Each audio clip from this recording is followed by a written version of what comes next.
कैसे नेता है ये? कौन से धर्म की बात कर रहे हैं? कौन से धर्म की बात कर रहे हैं? छोटा जानवर आपके पेट खाया जा रहा है, आपके सामने खड़े होकर कहते हैं हमें तो मालूम ही नहीं था।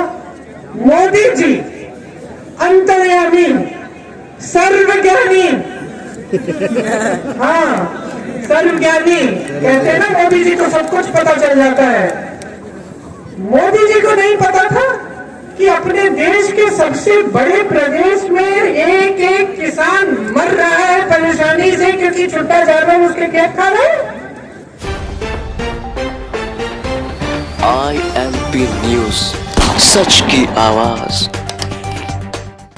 गोंडा जनपद के गौरा विधानसभा से लड़ रहे कांग्रेस प्रत्याशी राम प्रताप सिंह के समर्थन में आए कांग्रेस महासचिव प्रियंका गांधी ने क्षेत्र के धुसबा टप्पा में मंच से भारी संख्या में उमड़े चुनावी रैली को संबोधित करते हुए सर्वप्रथम सभी का आभार व्यक्त किया।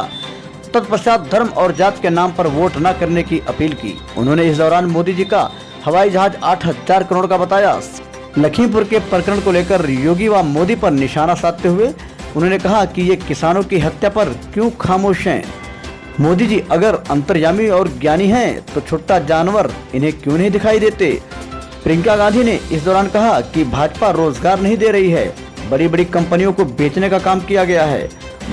भाजपा की नीतियों ने देश को बर्बाद किया है। क्या 10 मार्च के बाद भी योजनाओं का लाभ व राशन मिलेगा, इसका कोई पता नहीं। उन्होंने कहा कि युवाओं को रोजगार नहीं, इसलिए उन्हें पलायन करना पड़ रहा है। सब लोग मुश्किलों का सामना कर रहे हैं। किसान, युवा, महिलाएं और अन्य लोग मुश्किल में हैं। महंगाई चरम पर है। यहाँ की राजनीति जात व धर्म में उलझी है, जो नहीं होना चाहिए। कांग्रेस महासचिव प्रियंका गांधी ने अपने संबोधन में कहा कि हम महिलाओं को बराबर का सम्मान देंगे। उन्होंने परिस्थितियों को बदलने के लिए कांग्रेस को जिताने की अपील की। संबोधन के दौरान उन्होंने कहा कि 12 लाख नौकरी के पद खाली पड़े हैं। उत्तर प्रदेश में सरकार भर्ती नहीं कर पा रही है। हमारी सरकार बनती है तो 8 और पद सृजित करने का कार्य किया जाएगा। छुट्टा पशुओं से निजात की समस्या का हल हमारी छत्तीसगढ़ सरकार ने खोज निकाला है। उसी तर्ज पर उत्तर प्रदेश में छुट्टा पशुओं की समस्या से किसानों को निजात दिलाने का कार्य किया जाएगा। बताते चले कि इस रैली में जनता का काफी उत्साह दिखा। संबोधन के दौरान लोगों का भारी हजूम देखने को मिला। कांग्रेस जिंदाबाद के नारे भी लगे। INP न्यूज से राम नारायण जायसवाल की रिपोर्ट।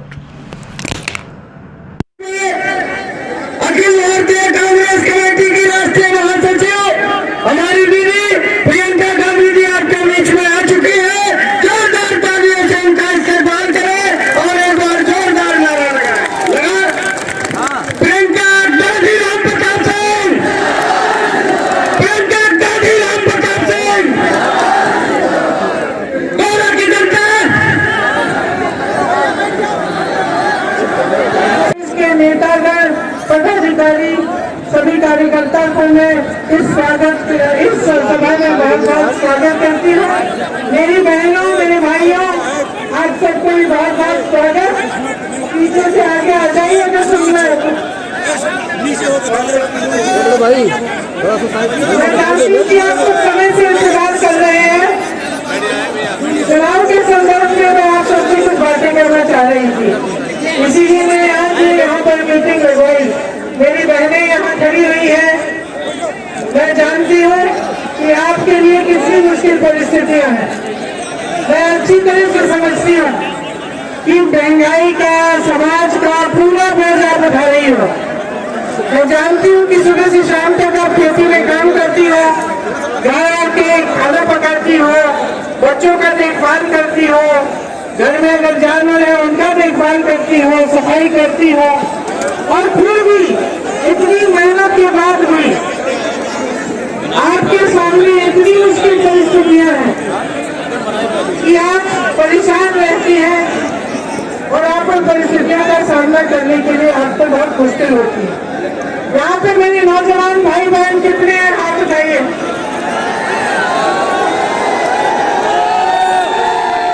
मैंने सुना है कि यहाँ से प्रवास बहुत होता है बाहर, मुंबई में और दूसरे प्रदेशों में, सही बात है? क्यों होता है ये प्रवास? क्योंकि रोजगार यहाँ नहीं मिल रहे हैं, सही बात है? तो रोजगार यहाँ नहीं मिलते हुनर हो, पढ़े लिखे हो, अपने पैरों पे खड़े होने के काबिल हो, मुश्किलें आती हैं, महंगाई आती है, तो आपके घर में पूछती है कि किस धर्म के हैं आप?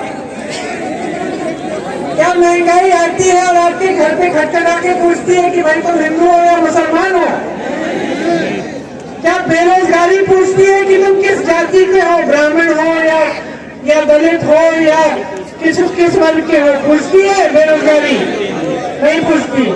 जब छुट्टा जानवर आके आपका खेत चलता है तो पूछता है कि कौन से खेत का, भाई किस किसान का है ये खेत? अच्छा इस धर्म का है, चलो मैं दूसरे खेत में जाके चलूंगा, पूछता है छुट्टा जानवर। तो राजनीतिक दल के नेता क्यों पूछ रहे हैं भैया? क्यों पूछ रहे हैं? सोचिए, मजाक की बात नहीं है, ये गहरी बात है। भैया यहाँ पे खुटिया नहीं है, क्योंकि जब विकास करना है तो सबका होगा कि नहीं होगा? ये एक वर्ग का विकास होगा, हो ही नहीं सकता। सड़क बनाओगे, क्या आप कहोगे कि लो इस धर्म के हो तो ये सड़क मत इस्तेमाल करो, उस धर्म के हो तो ये सड़क तुम्हारे लिए है? नहीं, सड़क बनाओगे तो सबके लिए बनाओगे। पानी की सुविधा होगी तो सबकी होगी, सही बात है। तो विकास, रोजगार होगा तो पूछना नहीं है कि कौन सा क्या है, सबके लिए रोजगार है। हाँ आरक्षण है लेकिन सबके लिए रोजगार है, सबको मौका मिलेगा, सही बात है कि नहीं? तो राजनीतिक दल और उनके नेता आपके सामने जाति और धर्म की बात क्यों करते हैं? कभी सोचा है कि यूं आंख मूंद के दे देते हो वोट धर्म और जाति के आधार पर? मैं एक मोहल्ले में गई, वहां मैंने देखा कोई सड़क नहीं, टूटी फूटी सड़क, पानी नहीं, पूछा बिजली आती है? खाद दीदी नहीं आती। बिल भरते हो? बिल भरते हैं। अच्छा विधायक कौन है? नाम लिया विधायक का, काम करता है? नहीं करता। वोट दोगे दोबारा? हाँ जी। वाह जी। तो मैंने पूछा क्यों? जी हम तो वोट अपने धर्म के आधार पर दे देते हैं बार। यही बात मैंने कहीं और सुनी कि भाई क्यों बार बार वोट दे रहे हो इसको, काम तो कर नहीं रहा है तुम्हारा। जी हम जाति के आधार पर दे देते हैं, हमारी जाति का है, हम सोचते हैं कि इन्हीं को देंगे। तो क्या हो रहा है? आप आंख मूंद के धर्म के आधार पर, जाति के आधार पर ऐसे राजनीतिक दलों को आगे बढ़ा रहे हो जिनके नेता समझ गए हैं भैया कि आपके लिए काम करने की जरूरत ही नहीं है। वो समझ गए हैं कुछ मत करो, 5 साल आराम करो, राज करो, सत्ता में बैठो। समस्या यहाँ भैया आपको खाद मिल रही है समय पे? अरे थोड़ा साइड को करके लो ना। ये सही है कि जबकि आपकी जमीन उपजाऊ है आपको अपने उपज का दाम नहीं मिलता? सही है। कितने का मिल रहा है अभी? गेहूं और धान के लिए कितना मिलता है?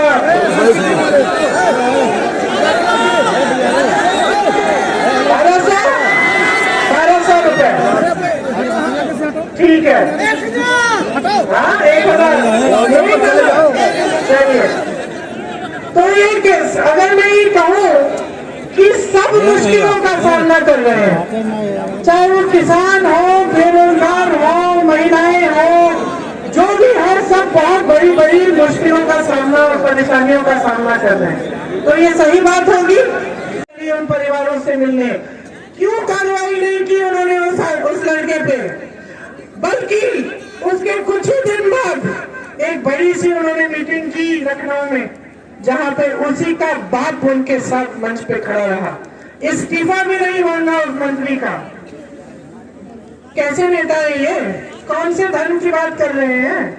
कौन से धर्म की बात कर रहे हैं? छोटा जानवर आपके खेत खाया जा रहा है, आपके सामने खड़े होकर कहते हैं हमें तो मालूम ही नहीं था। मोदी जी अंतर्यामी, सर्वज्ञानी, हाँ सर्वज्ञानी कहते हैं ना, मोदी जी को सब कुछ पता चल जाता है। मोदी जी को नहीं पता था कि अपने देश के सबसे बड़े प्रदेश में एक एक किसान मर रहा है परेशानी से क्योंकि छोटा जानवर उसके खेत खा रहे हैं। मोदी जी को पता चल जाता है जब रूस के प्रधानमंत्री को कुछ बीमारी होती है, अमेरिका में डोनाल्ड ट्रंप को खांसी आती है, मोदी जी फट से उनको चिट्ठी लिख लेते हैं, फोन कर लेते हैं। और मोदी जी जिनकी केंद्र में सरकार है, जिनकी लखनऊ में प्रदेश में सरकार है, जिनके मुख्यमंत्री जी बैठे हैं, उनको ये नहीं मालूम था। अभी चुनाव आया तो संज्ञान में आया, और चुनाव आया तो संज्ञान में भी आ गया, और आपने इसका समाधान भी निकालने की घोषणा कर दी। 5 सालों से कहा थे भैया, 5 सालों से जब उत्तर प्रदेश में नौजवान अपनी रोजी रोटी नहीं कमा पा रहा है, जब महिलाओं पर अत्याचार हो रहे हैं, जब किसान अपनी रोजी रोटी नहीं कमा पा रहा है, तो आप दिखते नहीं हो। 5 साल बाद जब दुनिया का भ्रमण कर लिया, हर जगह फोटो खिंचा ली, हर प्रधानमंत्री के साथ, हर राष्ट्रपति के साथ, फिर आप पधारते हैं यूपी में चुनाव के समय। आपने 70 लाख नौकरियां देने का वादा किया था, अब आप मंच पे खुद कह रहे हैं कि 4 लाख नौकरी दिलाई है, तो बाकी कहां गई? आपकी सरकार ने, भाजपा की सरकार ने 12 लाख सरकारी पद खाली रखे हुए 5 सालों से। क्या 5 सालों से उनको बेरोजगार नौजवान नहीं दिखे? यूपी में भाई कितने बेरोजगार हो, हाथ उठाओ। ये देखो, इस सभा में होंगे 6,000-7,000 बेरोजगार नौजवान, तो आपको नहीं दिख रहे थे? कितने बीटीसी भी क्यों नहीं भरे? क्यों नहीं भरे?